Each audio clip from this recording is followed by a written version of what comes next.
ನಮಸ್ತೆ ಫ್ರೆಂಡ್ಸ್, ತಮಗೆಲ್ಲರಿಗೂ ಆತ್ಮೀಯವಾದ ಸ್ವಾಗತವನ್ನು ಕೋರ್ತಾ ಇವತ್ತಿನ ಸೆಷನನ್ನು ಪ್ರಾರಂಭ ಮಾಡ್ತಾ ಇದ್ದೀನಿ. ಇವತ್ತಿನ ಅವಧಿಯಲ್ಲಿ ನಾನು ತಗೊಂಡಿರುವಂಥ ಟಾಪಿಕ್ ಆಗಿದೆ CTET 2022 ಎಕ್ಸಾಮ್. ಇಲ್ಲಿ ಇವಾಗಲೇ CTET ಬಗ್ಗೆ ನೋಟಿಫಿಕೇಷನ್ ಆಗಿದೆ. ಡಿಸೆಂಬರಲ್ಲಿ ಎಕ್ಸಾಮ್ ಆಗುವಂಥ ಚಾನ್ಸಸ್ ಇದೆ. ಈ CTET ಬಗ್ಗೆ ಅಂದರೆ ಅಪ್ಲಿಕೇಶನ್ ಸ್ಟ್ರಕ್ಚರನ್ನು ಎಷ್ಟು first paper and second paper ಎಷ್ಟು ಅಮೌಂಟ್ ಆಗುತ್ತೆ ಅನ್ನೋದನ್ನು ಒಂದು ನೋಟಿಫಿಕೇಷನ್ ಒಟ್ಟಿಗೆ ಹೊರಗಾಕಿದ್ದಾರೆ. ಆಮೇಲೆ ಇಲ್ಲಿ 20 ಸಬ್ಜೆಕ್ಟಲ್ಲಿ ಎಕ್ಸಾಮ್ ಇರುತ್ತೆ. ಇದು 20 ಲ್ಯಾಂಗ್ವೇಜಲ್ಲಿ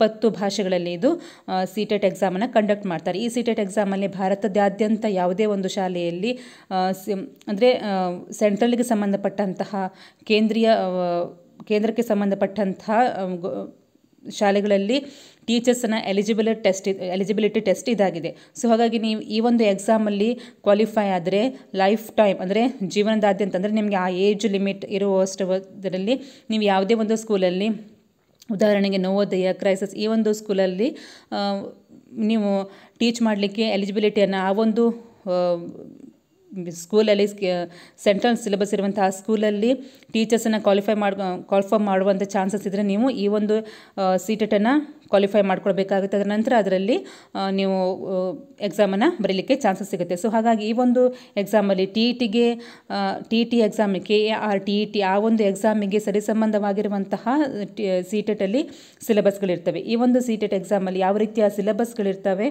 ಆಮೇಲೆ ಪ್ಯಾಟರ್ನ್ ಏನು, ಎಕ್ಸಾಮ್ ಪ್ಯಾಟರ್ನ್, ಆಮೇಲೆ ಕ್ವಶನ್ ಪೇಪರ್ ಪ್ಯಾಟರ್ನ್, ಆಮೇಲೆ ಕಂಟೆಂಟ್ ಏನಿರುತ್ತೆ ಅನ್ನೋದನ್ನು ಈ ಒಂದು ವಿಡಿಯೋದಲ್ಲಿ ನಿಮಗೆ ಹೇಳ್ತೀನಿ. ಮೊದಲನೇದಾಗಿ ಈ CTET ಎಕ್ಸಾಮಲ್ಲಿ ಬರೀಲಿಕ್ಕೆ ಕೆಲವರು ಪ್ರಾಬ್ಲಮ್ ಇದೆ ಅಂತ ಹೇಳ್ತಾರೆ. ಇಂಗ್ಲೀಷ್ ಲ್ಯಾಂಗ್ವೇಜಲ್ಲಿ ಇದೆ ಅಂದ್ಕೊಂಡು ಅದನ್ನು ನಾವು ಯಾವುದೇ ಒಂದು ಸಬ್ಜೆಕ್ಟನ್ನು ಓದುವಾಗ ಅದು ನಮ್ಮ ಸ್ಮೃತಿಯಲ್ಲಿ ಅರ್ಥವಾಗಿ ಉಳ್ಕೊಳ್ಳುವಂಥದ್ದು ನಮ್ಮ ಮಾತೃಭಾಷೆಯಲ್ಲಿ. ಸೊ ಹಾಗಾಗಿ ಈ ಒಂದು ಎಕ್ಸಾಮಿಗೆ ನೀವು ಪ್ರಿಪೇರ್ ಮಾಡುವಾಗ TETಯಲ್ಲಿ ನೀವು ಯಾವ ಲ್ಯಾಂಗ್ವೇಜಲ್ಲಿ ಪ್ರಿಪೇರ್ ಮಾಡಿರ್ತೀರೋ ಅದೇ ಸಿಲೆಬಸನ್ನು ಪ್ರಿಪೇರ್ ಮಾಡಿ, ಆಮೇಲೆ ನೀವು ಬರೆಯುವಾಗ ಮಾತ್ರ ಕ್ವಶನನ್ನು ಅರ್ಥ ಮಾಡಿಕೊಂಡು ಆನ್ಸರನ್ನು ಅಲ್ಲಿ ಟಿಕ್ ಮಾಡ್ಕೊಳ್ಳುವಂಥದ್ದು. ಯಾವುದೇ ಇಲ್ಲಿ ನೆಗೆಟಿವ್ ಮಾರ್ಕ್ಸ್ ಇರೋದಿಲ್ಲ, ಡಿಸ್ಕ್ರಿಪ್ಟಿವ್ ಆನ್ಸರ್ ಕೂಡ ಇರೋದಿಲ್ಲ, ಕೇವಲ ಟಿಕ್ ಮಾಡುವಂಥ ಆಬ್ಜೆಕ್ಟಿವ್ ಟೈಪ್ ಕ್ವಶನ್ಸ್ಗಳು ಇಲ್ಲಿ ಇರ್ತವೆ. ಆಮೇಲೆ ಇಲ್ಲಿ CBT ಎಕ್ಸಾಮ್ ಇರುತ್ತೆ. CBT ಅಂದರೆ ಕಂಪ್ಯೂಟರ್ ಬೇಸ್ಡ್ ಟೆಸ್ಟ್ ಇರುತ್ತೆ. ಇಲ್ಲಿ ಕಂಪ್ಯೂಟರ್ ಬೇಸ್ಡ್ ಟೆಸ್ಟಲ್ಲಿ ನಿಮಗೆ ಯಾವ ರೀತಿ ಆನ್ಸರ್ ಮಾಡಬೇಕು ಅನ್ನುವಂಥದ್ದನ್ನು ಡೀಟೇಲ್ ಆಗಿ ಹೇಳಿರ್ತಾರೆ. ಆಮೇಲೆ ಇಲ್ಲಿ 150 ಕ್ವಶನ್ಗೆ 150 ನಿಮಿಷಗಳಿರ್ತವೆ. 1.5 ತಾಸಲ್ಲಿ ಎಕ್ಸಾಮ್ ಫಸ್ಟ್ ಪೇಪರ್ ಅಥವಾ ಸೆಕೆಂಡ್ ಪೇಪರ್ ಇರುತ್ತೆ. ಪ್ರತಿಯೊಂದು ಕ್ವಶನಿಗೂ 1 ನಿಮಿಷ ಇರುತ್ತೆ. ನೀವು ಆಫ್ಲೈನ್ ಎಕ್ಸಾಮ್ ಮಾಡಿದ್ರೂ ಕೂಡ ಸೇಮ್ ಇರುತ್ತೆ ಟೈಮಿಂಗು. ಒಂದು ಕ್ವಶನಿಗೆ 1 ನಿಮಿಷ ಇರುತ್ತೆ. ಸೊ ಹಾಗಾಗಿ ಇಲ್ಲಿ ಯಾವುದೇ ಗೊಂದಲಕ್ಕೆ ಒಳಗಾಗಬೇಡಿ. ಈ ಒಂದು ಎಕ್ಸಾಮನ್ನು ಕೂಡ TETಗೋಸ್ಕರನೇ ಕಾಯ್ತಾ ಇರಬೇಡಿ. ಟೀಚರ್ ಆಗುವಂಥ ಮಹತ್ವಾಕಾಂಕ್ಷೆ ಇದ್ದಂಥವ್ರು ಇದನ್ನು ಕೂಡ ಪಾಸಾಗಿ ಇದನ್ನು ಕ್ವಾಲಿಫೈ ಮಾಡ್ಕೊಳ್ಳೋದು ತುಂಬ ಹೇಗೆ ಅನ್ನೋದನ್ನು ಕೂಡ ಹೇಳ್ಕೊಡ್ತೇನೆ. ತುಂಬ ಈಸಿಯಾಗಿ ಇದನ್ನು ಕ್ವಾಲಿಫೈ ಮಾಡ್ಕೊಳ್ಬೋದು.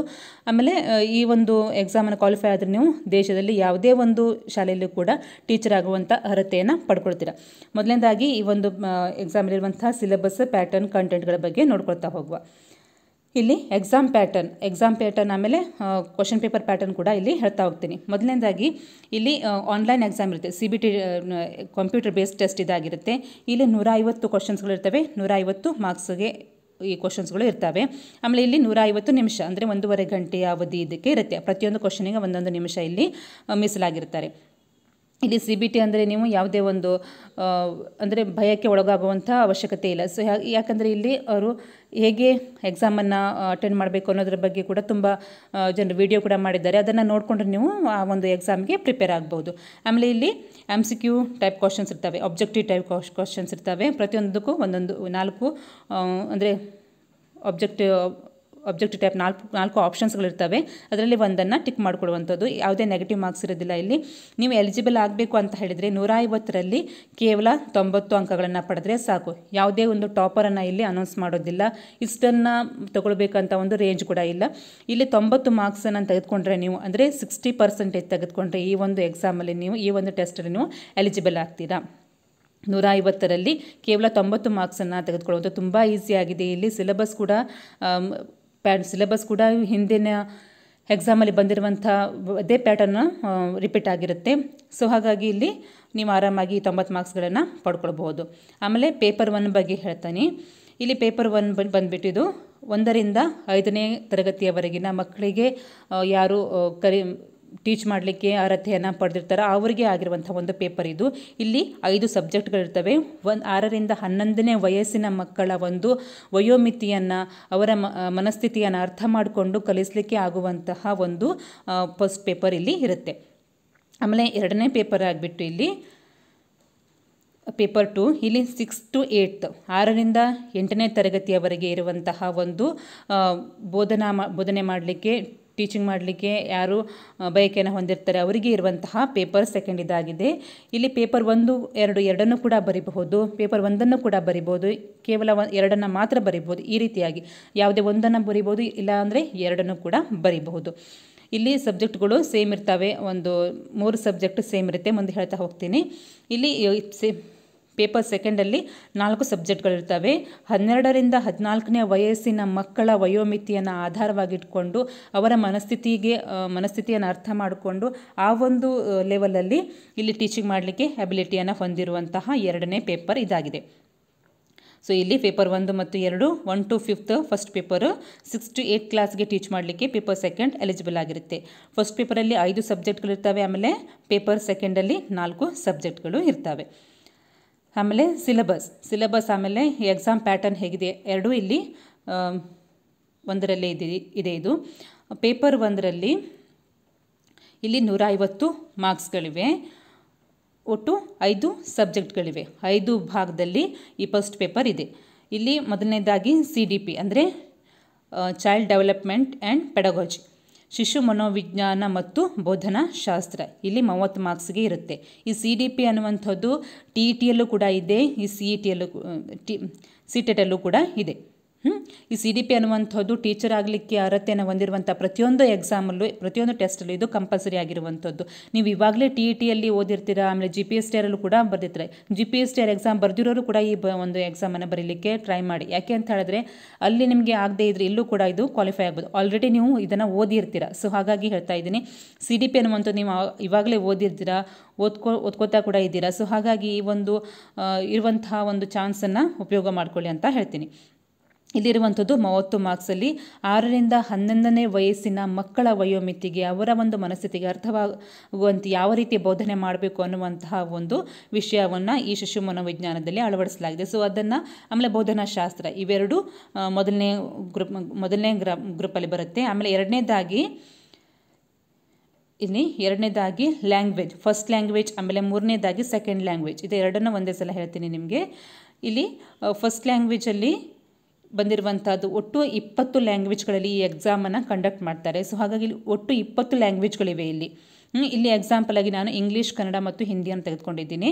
ಆಮೇಲೆ ಸೆಕೆಂಡ್ ಲ್ಯಾಂಗ್ವೇಜಲ್ಲೂ ಕೂಡ ಸೇಮ್ ಇಂಗ್ಲೀಷ್, ಕನ್ನಡ, ಹಿಂದಿ, ಆಮೇಲೆ ಒಟ್ಟು 20 ಲ್ಯಾಂಗ್ವೇಜ್ಗಳಿವೆ. ಇಲ್ಲಿ ನೀವು ಫಸ್ಟ್ ಲ್ಯಾಂಗ್ವೇಜಲ್ಲಿ ತೆಗೆದುಕೊಂಡಿರುವಂಥ ಲ್ಯಾಂಗ್ವೇಜನ್ನು ಸೆಕೆಂಡ್ ಲ್ಯಾಂಗ್ವೇಜ್ ಆಗಿ ನೀವು ತೆಗೆದುಕೊಳ್ಳಲಿಕ್ಕೆ ಆಗೋದಿಲ್ಲ. ಸೊ ಹಾಗಾಗಿ ನಂಗೆ ಈಸಿ ಆಗುತ್ತೆ ಅಂದ್ಕೊಂಡು 2 ಲ್ಯಾಂಗ್ವೇಜನ್ನು ಒಂದೇ ತೆಗೆದುಕೊಳ್ಳೋದು ಚಾನ್ಸಸ್ ಇಲ್ಲ. ಸೊ ಹಾಗಾಗಿ ಫಸ್ಟ್ ಲ್ಯಾಂಗ್ವೇಜನ್ನು ಇಂಗ್ಲೀಷ್ ತಗೊಂಡ್ರೆ ಸೆಕೆಂಡ್ ಲ್ಯಾಂಗ್ವೇಜ್ ಕನ್ನಡ ಅಥವಾ ಹಿಂದಿ ಬೇರೆ ಯಾವುದನ್ನು ತೆಗೆದುಕೊಳ್ಬೋದು. ಇಲ್ಲಿ ಕನ್ನಡ ತೆಗೆದುಕೊಂಡ್ರೆ ನೀವು ಇಲ್ಲಿ ಇಂಗ್ಲೀಷನ್ನು ತೆಗೆದುಕೊಳ್ಬೇಕು ಅಥವಾ ಬೇರೆ ಯಾವುದೇ ಲ್ಯಾಂಗ್ವೇಜನ್ನು ತೆಗೆದುಕೊಳ್ಬೇಕು. ಸೊ ಹಾಗಾಗಿ ಇಲ್ಲಿ ಫಸ್ಟ್ ಲ್ಯಾಂಗ್ವೇಜಲ್ಲಿ ಬಂದಿರುವಂಥದ್ದು 30 ಮಾರ್ಕ್ಸ್. ಇಲ್ಲಿ 15+15 ಅಂದರೆ ಫಸ್ಟ್ 15 ಒಂದು ಅನ್ಸಿನ್ ಪ್ಯಾಸೇಜ್ ಇರುತ್ತೆ, ಒಂದು ಪ್ಯಾಸೇಜು, ಆಮೇಲೆ ಒಂದು ಪೋಯಮ್ ಇರುತ್ತೆ. ಫಸ್ಟ್ ಲ್ಯಾಂಗ್ವೇಜ್ ನೀವು ಯಾವುದೇ ತೆಗೆದುಕೊಳ್ಳಿ, ಅದರಲ್ಲಿ ಒಂದು ಪ್ಯಾಸೇಜ್ ಇರುತ್ತೆ, ಇನ್ನೊಂದು ಪೋಯಮ್ ಇರುತ್ತೆ, ಒಂದು ಗದ್ಯ, ಒಂದು ಪದ್ಯ ಇರುತ್ತೆ. ಇಲ್ಲಿ ಕನ್ನಡ ಅಥವಾ ಹಿಂದಿ ನಿಮಗೆ ಇಂಗ್ಲೀಷ್, ಕನ್ನಡ, ಹಿಂದಿ ಯಾವುದು ನಿಮಗೆ ಈಸಿ ಆಗುತ್ತೆ, ಯಾವುದು ಅರ್ಥ ಮಾಡ್ಕೊಳ್ಳಿಕ್ಕೆ ಸುಲಭ ಆಗುತ್ತೆ ಅದನ್ನು ತೆಗೆದುಕೊಳ್ಳಿ.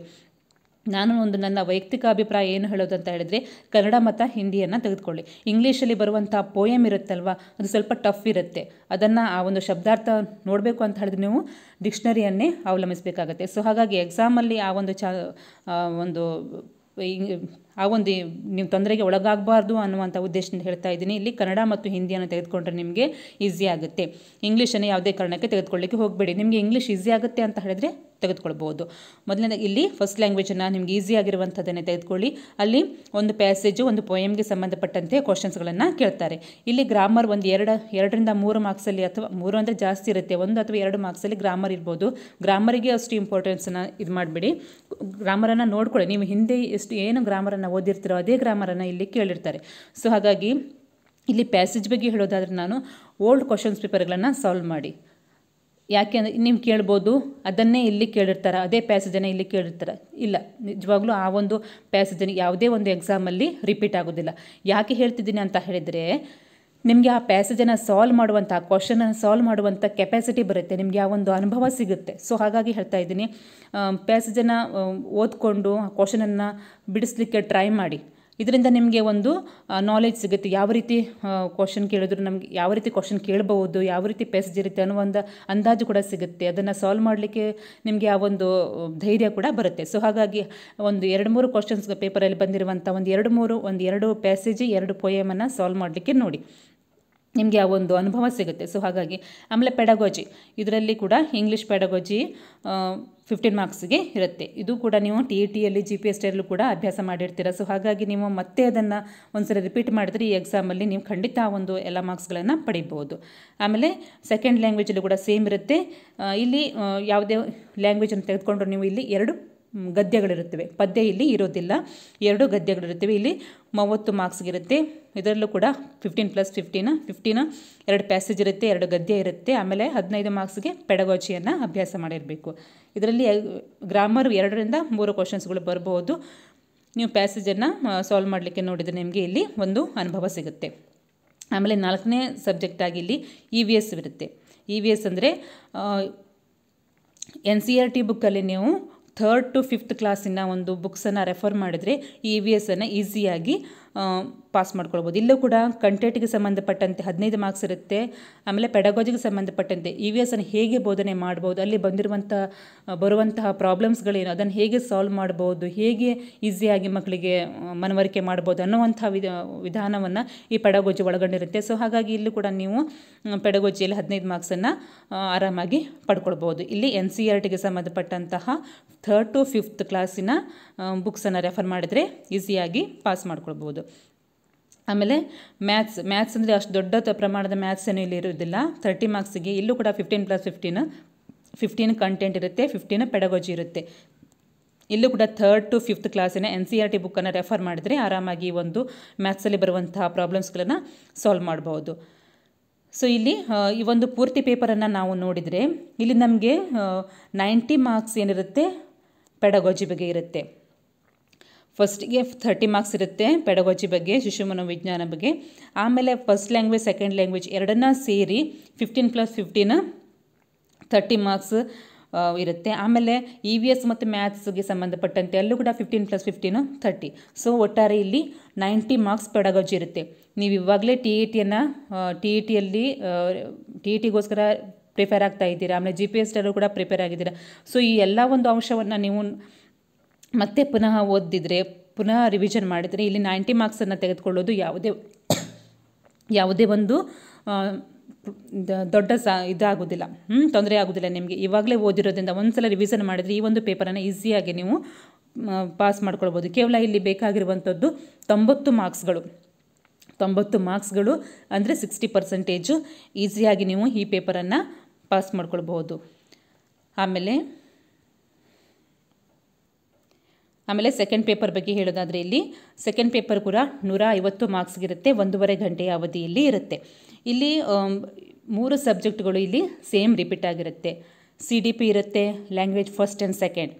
ಇಲ್ಲೂ ಕೂಡ ಸೇಮ್ ಇರುತ್ತೆ, ಯಾವುದೇ ಒಂದು ಬದಲಾವಣೆ ಇರೋದಿಲ್ಲ. 2 ಎಕ್ಸಾಮಲ್ಲಿ ನೀವು 2 ಎಕ್ಸಾಮನ್ನು ಬರೀತೀರಾ ಅಂತ ಹೇಳಿದರೆ ನೀವು ಈ 3 ವಿಷಯಗಳಲ್ಲಿ ಒಂದೇ ಸಲ ಓದಿದರೆ ಸಾಕಾಗುತ್ತೆ. ಇಲ್ಲಿ ಇರುವಂಥ ವ್ಯತ್ಯಾಸ ಏನು ಅಂತ ಹೇಳಿದರೆ, ಮೊದಲನೇದಾಗಿ CDPಯಲ್ಲಿ ಇಲ್ಲಿ ಸಬ್ಜೆಕ್ಟಾಗಿ ಇಲ್ಲಿ 4 ಸಬ್ಜೆಕ್ಟ್ಗಳಿರ್ತವೆ. ಮೊದಲನೇದಾಗಿ CDPಯಲ್ಲಿ ಶಿಶು ಮನೋವಿಜ್ಞಾನ ಮತ್ತು ಬೋಧನಾಶಾಸ್ತ್ರ. ಇಲ್ಲಿ ಕೇವಲ 12ರಿಂದ 14ನೇ ವಯಸ್ಸಿನ ಮಿತಿಯನ್ನು ಹೊಂದಿರುವಂತಹ ಮಕ್ಕಳಿನ ಮನಸ್ಥಿತಿಯನ್ನು ಅರ್ಥ ಮಾಡಿಕೊಂಡು ಕಲಿಸುವಂಥ ಒಂದು ಬೋಧನಾ ಸಾಮರ್ಥ್ಯವನ್ನು ಇಲ್ಲಿ ಕೇಳಿರ್ತಾರೆ. ಈ ಒಂದು ವ್ಯತ್ಯಾಸ ಬಿಟ್ಟರೆ ಮತ್ತೆ ಬಾಕಿ ಎಲ್ಲದರಲ್ಲೂ ಇದು ಸೇಮ್ ಆಗಿರುತ್ತೆ. ಇಲ್ಲೂ ಕೂಡ 30 ಮಾರ್ಕ್ಸ್ ಇರುತ್ತೆ. ಆಮೇಲೆ ಎರಡನೇದಾಗಿ ಇಲ್ಲಿ ಲ್ಯಾಂಗ್ವೇಜ್ ಸೇಮ್ ಅಲ್ಲಿ ಹೇಳಿರುವಂಥದ್ದು ಇಲ್ಲಿ ಇಂಗ್ಲೀಷ್, ಕನ್ನಡ, ಹಿಂದಿ 20 ಲ್ಯಾಂಗ್ವೇಜಸ್ ಇದೆ. ಇಲ್ಲಿ ತೆಗೆದುಕೊಂಡಿರುವಂಥ ಫಸ್ಟ್ ಲ್ಯಾಂಗ್ವೇಜ್ಗೆ ತೆಗೆದುಕೊಂಡಿರುವಂಥ ವಿಷಯವನ್ನು ನೀವು ಲ್ಯಾಂಗ್ವೇಜನ್ನು ಇಲ್ಲಿ ಸೆಕೆಂಡ್ ಲ್ಯಾಂಗ್ವೇಜಲ್ಲಿ ತೆಗೆದುಕೊಳ್ಳಿಕ್ಕೆ ಇಲ್ಲ, ಇಲ್ಲಿ ಬೇರೆ ಆಗಿರಬೇಕು. ಇಲ್ಲೂ ಕೂಡ ಸೇಮ್ ಇದೆ. ಫಸ್ಟ್ ಒಂದು ಪ್ಯಾಸೇಜ್ ಇರುತ್ತೆ, ಒಂದು ಪೊಯಮ್ ಇರುತ್ತೆ, ಒಂದು ಗದ್ಯ, ಒಂದು ಪದ್ಯ ಇರುತ್ತೆ. ಇಲ್ಲೂ ಕೂಡ ನೀವು ಈಸಿಯಾಗಿರುವಂಥ, ನಿಮಗೆ ಅರ್ಥ ಮಾಡ್ಕೊಳ್ಳಿಕ್ಕೆ ಈಸಿಯಾಗಿರುವಂಥ ಲ್ಯಾಂಗ್ವೇಜನ್ನು ಇಲ್ಲಿ ಚೂಸ್ ಮಾಡ್ಕೊಳ್ಳಿ. ಕನ್ನಡ ಅಥವಾ ಹಿಂದಿ, ಇಂಗ್ಲೀಷ್ ಯಾವುದನ್ನು ತೆಗೆದುಕೊಳ್ಳಿ, ಅದನ್ನೇ ಇಲ್ಲಿ ಬೇರೆದು ಮಾಡಿಕೊಡಿ ಇನ್ನೊಂದು ಸೆಕೆಂಡ್ ಲ್ಯಾಂಗ್ವೇಜಲ್ಲಿ. ಇಲ್ಲೂ ಕೂಡ 15+15 ಇದೆ, ಕಂಟೆಂಟ್ಗೆ 15 ಇದೆ, 15 ಪೆಡಗೋಜಿಗಿದೆ. ಪ್ಯಾಸೇಜನ್ನು ಹಳೆಯ ಕ್ವಶನ್ ಪೇಪರ್ಗಳನ್ನು ಸಾಲ್ವ್ ಮಾಡಿದ್ರೆ ನಿಮಗೆ ಈಸಿಯಾಗಿ ಈ 2 ಪೇಪರನ್ನು ಆರಾಮಾಗಿ ಕ್ವಾಲಿಫೈ ಮಾಡ್ಕೊಳ್ಬೋದು. ಆಮೇಲೆ ಇಲ್ಲಿ ಯಾರು ಸೋಷಿಯಲ್ ಸ್ಟಡೀಸ್ಗೆ ಟೀಚಿಂಗ್ ಎಬಿಲಿಟಿಯನ್ನು ಹೊಂದಿರ್ತಾರೆ ಅವರು ಸೋಷಿಯಲಿಗೆ, ಆಮೇಲೆ ಸೈನ್ಸ್ ಮ್ಯಾಥ್ಸನ್ನು ತೆಗೆದುಕೊಂಡಿರುವಂಥವರು ಸೈನ್ಸ್ ಮ್ಯಾಥ್ಸ್ ಪೇಪರನ್ನು ಬರೀಬೇಕಾಗಿರುತ್ತೆ. ಇಲ್ಲೂ ಕೂಡ 60 ಮಾರ್ಕ್ಸ್ ಇದೆ. ಅಲ್ಲಿ ಫಸ್ಟ್ ಪೇಪರಲ್ಲಿ EVS ಮತ್ತು ಮ್ಯಾಥ್ಸ್ ಅಂತ ಇದೆ, ಇಲ್ಲಿ social or maths science and maths ಆಗುತ್ತೆ. ಇಲ್ಲಿ ಪ್ರತಿಯೊಂದು ಸಬ್ಜೆಕ್ಟಿಗೆ ಏನಿರುತ್ತೆ 60 ಮಾರ್ಕ್ಸ್ ಇರುತ್ತೆ. 6 to 8ಗೆ ಸಂಬಂಧಪಟ್ಟಂಥ NCERT ಬುಕ್ಕನ್ನು ರೆಫರ್ ಮಾಡಿದರೆ ಎರಡಕ್ಕೂ ಸೇಮು, ಸೋಷಿಯಲ್ ಮತ್ತು ಸೈನ್ಸಿಗೆ NCERT ಬುಕ್ಕನ್ನು ರೆಫರ್ ಮಾಡಿ ನೋಟ್ಸನ್ನು ಮಾಡ್ಕೊಳ್ಳಿ. ಆಮೇಲೆ ಇಲ್ಲಿ ಕಂಟೆಂಟಿಗೆ 30 ಮಾರ್ಕ್ಸ್ ಇರುತ್ತೆ. ಆಮೇಲೆ ಪೆಡಗೋಜಿಗೆ 30 ಮಾರ್ಕ್ಸ್ ಇರುತ್ತೆ. ಸೈನ್ಸ್ ಮ್ಯಾಥ್ಸ್ ಆದರೆ ಸೈನ್ಸ್ ಮ್ಯಾಥ್ಸ್ಗೆ ಸಂಬಂಧಪಟ್ಟಂಥ ಪೆಡಗೋಜಿ, ಸೋಷಿಯಲ್ಗೆ ಸಂಬಂಧಪಟ್ಟಂತಾದರೆ ಸೋಷಿಯಲ್ಗೆ ಸಂಬಂಧಪಟ್ಟಂತಹ ಪೆಡಗೋಜಿಯನ್ನು ಇಲ್ಲಿ ಬರಿಬೇಕಾಗಿರುತ್ತೆ. ಆಮೇಲೆ ಇಲ್ಲಿ ಎಲ್ಲ ವಿಷಯವನ್ನು ಹೇಳಿದ್ದೀನಿ ಅನಿಸುತ್ತೆ. ಸೊ ಮತ್ತೇನು ಹೇಳಲಿಕ್ಕೆ ಇಲ್ಲ. ಆಮೇಲೆ ಇಲ್ಲೂ ಕೂಡ ಅಷ್ಟೇ, ಇಲ್ಲೂ CDP ಲ್ಯಾಂಗ್ವೇಜ್ 1 and 2 ಇದರಲ್ಲೂ ಕೂಡ 90 ಮಾರ್ಕ್ಸ್ ಪೆಡಗೋಜಿ ಇರುತ್ತೆ. 90 ಮಾರ್ಕ್ಸನ್ನು ನೀವು ಆಲ್ರೆಡಿ ಈಗ ಓದಿದ್ದೀರಾ, ಅದನ್ನು ರಿಪೀಟ್ ಮಾಡಿದರೆ ಈ 90 ಮಾರ್ಕ್ಸನ್ನು ಕೂಡ ನೀವು ಆರಾಮಾಗಿ ತೆಗೆದುಕೊಳ್ಬೋದು. ಆಮೇಲೆ ಕಂಟೆಂಟಿಗೆ ಇರುವಂಥ 60 ಮಾರ್ಕ್ಸನ್ನು ನೀವು ಸಬ್ಜೆಕ್ಟನ್ನು ಓದಿ ಕೂಡ ಬರಿಬೋದು. ಅಷ್ಟೊಂದು ದೊಡ್ಡ ಸಬ್ಜೆಕ್ಟ್ ಏನೂ ಇರೋದಿಲ್ಲ. ಇಲ್ಲಿ ಪೇಪರ್ ಕ್ವಾಲಿಫೈ ಆಗಲಿಕ್ಕೆ 90 ಮಾರ್ಕ್ಸನ್ನು ನೀವು ಆರಾಮಾಗಿ ಇಲ್ಲಿ ತೆಗೆದುಕೊಳ್ಬೋದು. ಆಮೇಲೆ ಮುಂದಿನದಾಗಿ ಕಂಟೆಂಟ್ ಬಗ್ಗೆ EVS ಮತ್ತು ಮ್ಯಾಥ್ಸ್ಗೆ ಫಸ್ಟ್ ಪೇಪರ್ಗೆ ಸಂಬಂಧಪಟ್ಟಂತೆ EVS ಮತ್ತು ಮ್ಯಾಥ್ಸ್ಗೆ ಸಂಬಂಧಪಟ್ಟಾಗಿ ಇಲ್ಲಿ 3rd to 5th ಕ್ಲಾಸಿನ NCERT ಬುಕ್ಸನ್ನು ರೆಫರ್ ಮಾಡಿ. ಇಲ್ಲಿ ನೀವು ಓದುವಾಗ ಇಂಗ್ಲೀಷ್ ಬುಕ್ಕನ್ನು ಓದಲಿಕ್ಕೆ ಪ್ರಾಬ್ಲಮ್ ಆದರೆ ಅದೇ ಟಾಪಿಕನ್ನು ಸಿಲೆಬಸ್ ಯಾವ್ದು ಕೊಟ್ಟಿದ್ರೆ ಅದನ್ನೇ ನೀವು ಕನ್ನಡದಲ್ಲಿ ಓದ್ಕೊಳ್ಳಿ, ಅಥವಾ ನಿಮಗೆ ಅರ್ಥವಾಗುವಂಥ ಭಾಷೆಯಲ್ಲಿ ಓದ್ಕೊಳ್ಳಿ. ಅಲ್ಲಿ ಎಕ್ಸಾಮಲ್ಲಿ ನೀವು ಯಾವುದೇ ಭಾಷೆಯಲ್ಲಿ ಕೂಡ ಅರ್ಥ ಮಾಡಿಕೊಂಡು ಆನ್ಸರನ್ನು ಬರೀಬಹುದು. ಆಮೇಲೆ EVSಲ್ಲಿ ಬರುವಂತಹ ಟಾಪಿಕ್ಸ್ಗಳು ಏನಿವೆ ಅಂತ ಹೇಳಿದ್ರೆ ಎನ್ವಿರಾನ್ಮೆಂಟ್, ಫುಡ್ ಅಂದರೆ ಜೀವಿಯ ಆಹಾರ ಪದ್ಧತಿಗಳು, ಶೆಲ್ಟರ್ ವಾಸಸ್ಥಳ, ವಾಟರ್, ಫ್ಯಾಮಿಲಿ, ಫ್ರೆಂಡ್ಸ್. ಇವು ಫ್ರೆಂಡ್ಸ್ ಅಂದರೆ ಇದು ಫ್ಯಾಮಿಲಿ, ಫ್ರೆಂಡ್ಸ್ ಇದು ಸೋಷಿಯಲ್ಗೆ ಸಂಬಂಧಪಟ್ಟಂಥ ಸಬ್ಜೆಕ್ಟ್ ಆಗಿದೆ. ಈ NCERT ಬುಕ್ಸಲ್ಲಿ 3rd to 5th ಕ್ಲಾಸಿನ ನೋಟ್ಸನ್ನು ನೀವು ರೆಫರ್ ಮಾಡಿದರೆ, ಆ ಬುಕ್ಕನ್ನು ರೆಫರ್ ಮಾಡಿದ್ರೆ ಈಸಿಯಾಗಿ ಈ ಪೇಪರನ್ನು ಕೂಡ ನೀವು ಸಾಲ್ವ್ ಮಾಡ್ಕೊಳ್ಬೋದು. ಆಮೇಲೆ ಮ್ಯಾಥ್ಸ್ಗೆ ಸಂಬಂಧಪಟ್ಟಂತೆ ಕೂಡ NCERT ಬುಕ್ಕನ್ನು 3rd to 5th NCERT ಬುಕ್ಕನ್ನು ನೋಡ್ಕೊಳ್ಳಿ.